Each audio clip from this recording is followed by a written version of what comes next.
welcome to the Crossroads. I'm your host, Angela Rajniganda. So today I want to talk about remote viewing, astral travel, and shamanic journeying. These are usually talked about like they're completely separate things, different practices, different labels, different worlds. But when you're actually in those experiences, it doesn't always separate that cleanly. I've moved through states that I could call all three, and what I started noticing is just how much they overlap. How easy it is to slide between them without even realizing sometimes. And so I want to talk about what they feel like, where they differ, and how they start blending together. At the base of them all, something similar is happening.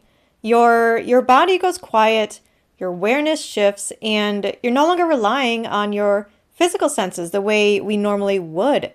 You're moving into your third eye chakra, you're operating from your pineal gland, and you're experiencing something outside of our physical reality. So let's begin by talking about remote viewing. The easiest way that I can describe remote viewing would be like watching a live feed from a camera. You're seeing what's happening, but you're not physically there. You're receiving the information. And this can come through as impressions or flashes, visions, sounds, feelings, or just a knowing. It allows you to perceive real-world locations and targets at a distance. Your awareness stays anchored in your body. You're not going anywhere. You're just receiving information. It's more like tuning a signal than it is actually traveling. And this is where remote viewing differs from astral travel or shamanic journeying. It's very neutral. There's no real emotions involved. It's just a very data-like awareness, where astral travel and journeying is closer to an immersive experience. Remote viewing is more like staying at the edge of that perception instead of stepping fully into it. You could almost think of it like a little sneak peek of astral travel. You're not going there, you're just taking a little peek, you're just tapping in. And that's what I usually call it, tapping in. And so when I remote view or tap in, I go very quiet and I go very still and I get into that meditative state. And for me, it's like I flip a little switch and I swear I can almost physically feel this. It's just this little click at the top of my spine, kind of in between my ears, right at that pineal gland location. And it's just this little switch, this little click as I switch into that wavelength, as I switch into that frequency. It's like tuning into a radio station. I just tune into what it is that I'm trying to see. And for me, the information very often comes in as visuals. I'm a very clairvoyant person, but also just a knowing, just knowledge comes in. And this is something that I very often utilize when doing readings and healing sessions for people. When I tap in for them. And this is just a tool I use to gather that information that they're asking for. But astral travel is a bit different. With astral travel, you're not just receiving information anymore, you're actually inside of it. It's more like walking through a place rather than just observing it from the outside. And this is often called an out-of-body experience. It's a sense of leaving the body and moving through non-physical space, which is often called the astral plane or the astral realm. You can look around, you can choose where to go, you can interact with beings. It feels very immersive. There's often more emotion to it as well, and it can be intense. People will often astral travel, or also called astral project, while in deep meditation.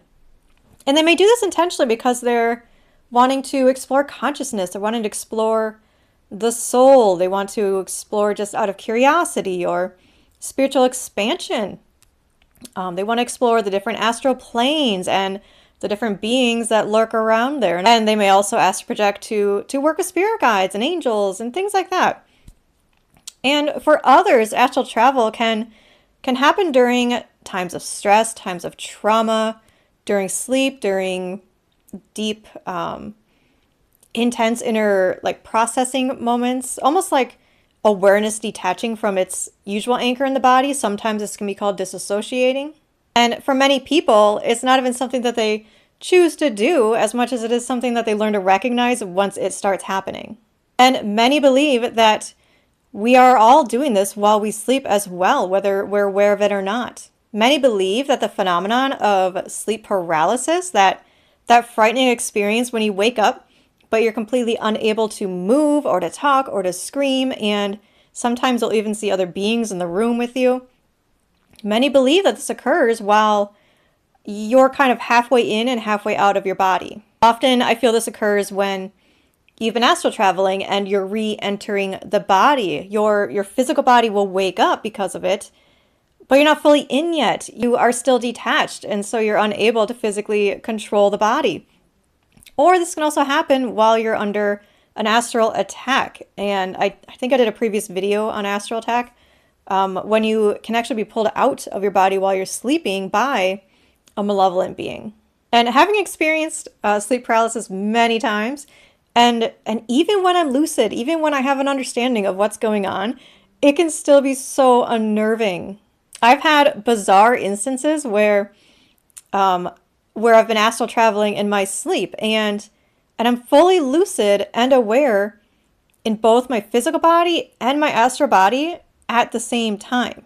Meaning that my physical body would be laying in bed in that sleep paralysis, but my eyes are open and I'm fully aware in that physical body, in that sleep paralysis, but at the same time, my astral body and my awareness would be over here. And I would have this split awareness, and I'm seeing out of both sets of eyes, my physical body and the astral body, at the same time. Not bouncing back and forth, but at the exact same time. Fully aware and fully lucid in two different places at the same time. And it's just a bizarre experience. And even after experimenting with astral travel and astral journeying for years, it can still be so freaky. Especially when it's done during sleep, because it's not usually as planned and controlled by you, this version of you anyway. So when I do astral travel, I tend to go into it the same way that I would anything. I go into deep meditation. Deeper than I would for remote viewing though. And instead of just, peering into something, I actually leave my body and go there. And I do this I lead with my heart chakra, and I kind of just, once I get into that trance-like state, I kind of just sit up out of my body, leading with my chest, leading with my heart chakra. And for me, this kind of feels like Velcro tearing apart. There's it's not like you just pop out. There's a force between the two. It's kind of like the tension between a rubber band. When you stretch a rubber band really tight, there's that tension. So you kind of have to peel away. At least that's what it feels like for me, peeling away from my physical body until I get far enough detached. And then from there, I just go. I can walk around my house as if I was in my physical body, or I can fly off and almost teleport to anywhere I want in the world, really, or off-world. You can go literally anywhere. And there are precautions that need to be taken when astral traveling, like protection and cloaking and things like that, because there are creepy things out there. Especially if you're traveling to spaces that other people or beings wouldn't want you seeing, if you know what I mean. And there are a lot of people that worry about actually getting lost while astral traveling, not being able to find their way back to their body. And that's just not something I worry about. That's not something I've ever experienced, because in my experience, there's a cord. There's a cord that tethers your astral body to your physical body. And you're never completely detached. There's still a connection. And so when I'm journeying, anytime that I do want to go back to my physical body, the second I think of it, I snap right back. I zoom right back and then reintegrate.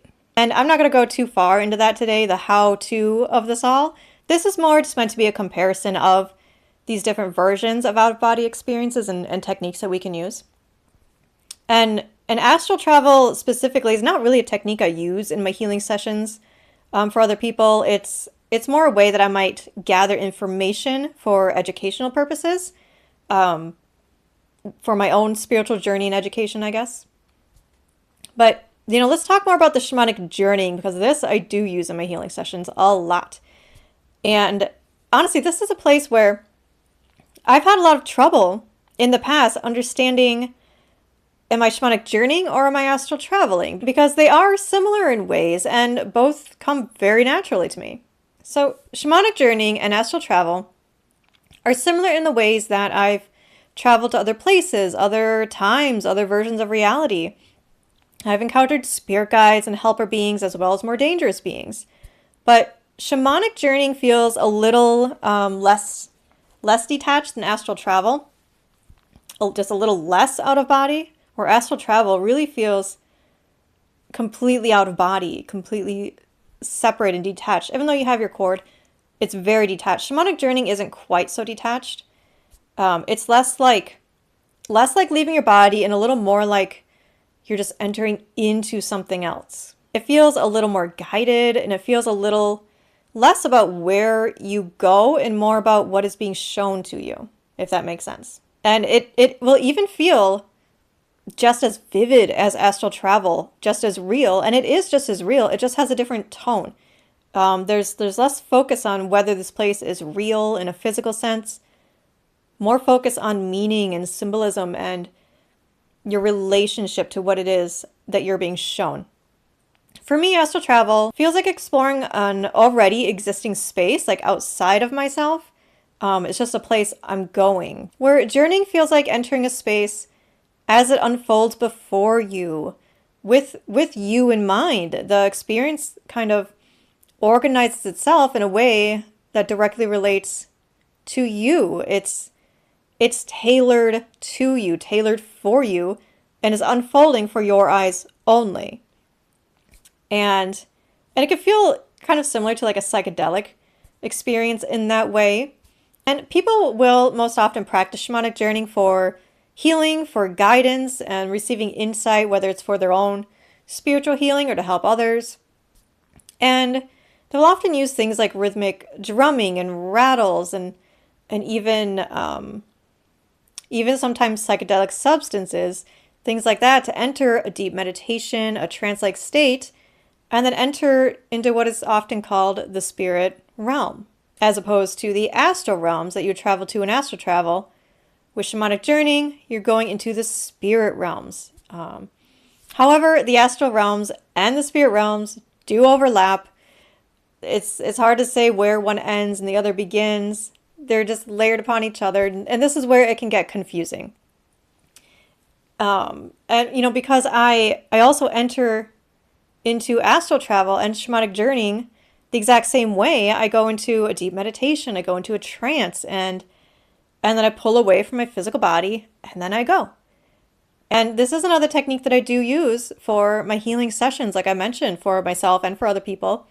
I'll journey into the shamanic realms and these other places and time to heal and to release past lives or childhood traumas, ancestral traumas, as well as retrieve lost soul parts that fractal off during trauma, just things like that. And this is typically where I work the most with my spirit guides, and I do the bulk of my own spiritual healing and healing process here in the shamanic realms.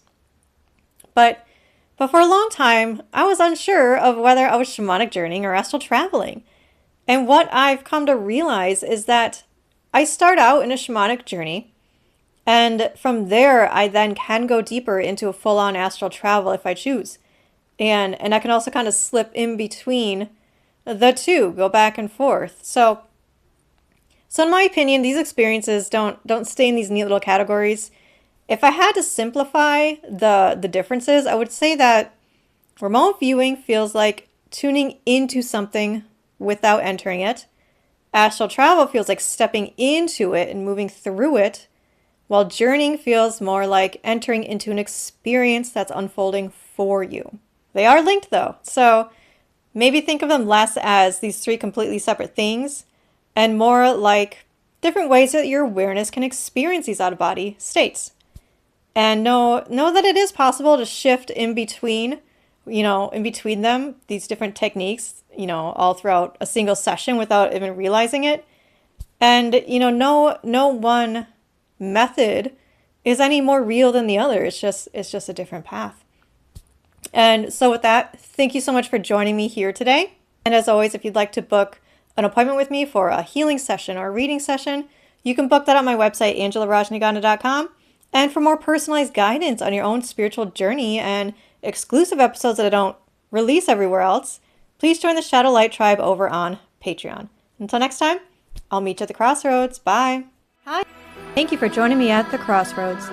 Visit me at angelarajniganda.com and connect on Facebook, Instagram, TikTok, and Pinterest.